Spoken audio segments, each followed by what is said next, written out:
So it appears that Tim Pool has once again been exposed. Now, if you don't know who Tim Pool is, I'll give you a TLDR on Tim Pool. He's a fake liberal who's a grifter trying to make money off of right wingers. So what he does is he confirms all the bullshit that they believe, the most insane, ridiculous things. He says them because he makes money off of it. He's a clown, he's a liar, he's a fraud, and most of them, importantly, he's a loser. All right, dude also never takes off his beanie. So it's interesting because Tim Pool had sent out a tweet like roughly a month ago saying, lefties are refusing to debate me, man. Where are the lefties all trying to debate me? And then everybody's like, yo, all these lefties came out of the woodwork being like, yo, dude, we will debate you anytime, anywhere. What he did was he got scared after that because Sam Cedar had agreed to do it. They had already debated before remotely, which is funny, but what happened was Sam Cedar had agreed, but Tim Pool had this very weird caveat. He had this one weird thing. He said, you have to fly out to my studio to do this interview. And so we're in a COVID pandemic right now. We're actually about to get into the second wave. We're already having record-breaking numbers. I don't know if it was record-breaking at the time a month ago, but it was certainly still there, and it was growing for sure. Why in the actual fuck would literally anybody fly to your studio, have to get on a plane, fly all the way over to you in an airplane, and then be in an airtight studio with you? Why would they do that? That doesn't make any sense. That's just simply not a smart thing to do. Why would you not do a remote interview or a remote debate or whatever he wanted to do? He had wanted to do a remote, interview or conversation with me like a year or two ago. This is a very typical thing. He did this with Sam Cedar last time.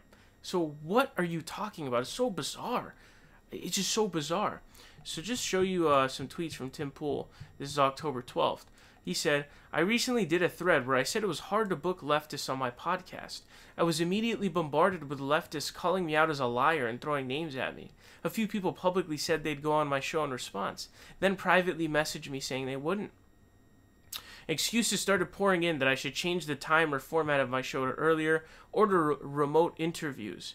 We have never done remote interviews for IRL and aren't set up for it. I then tweeted at and messaged many more less prominent leftists. They either ignored me or said no. So he says he's never done remote interviews. He literally did one with Sam Cedar. I'm pretty sure most of the interviews that he's done in the past are literally for Sam Cedar. How is it hard to do a remote interview? You literally get on a fucking Skype call and you record it. How difficult is that? I think a 5-year-old could do that, you fucking liar. And so here he is. Look, check it out.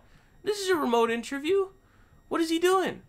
It says Tim Pool refused to debate myself, Sam Cedar, Hassan Piker, and numerous others because the studio isn't set up to do remote interviews, except if it's for the Cool Kids Philosopher. And that's sent out by the Surfs.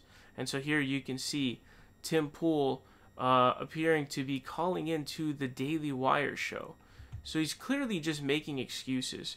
He's down to do it under certain circumstances because he obviously knows he has the technological capacity and the logistical capacity to do so. He is just scared. He is just scared. He is not good at debating. Nobody really knows what he truly believes in. He's just a grifter and a fraud. But he is just completely making up excuses about the remote interview thing. The idea that, it's an excuse to not want to get on an airplane to go fly over to where you are and then be in an airtight studio with you shows that you're not taking COVID seriously, and it's even more of a reason why not to do that. But Tim Pool is a massive clown.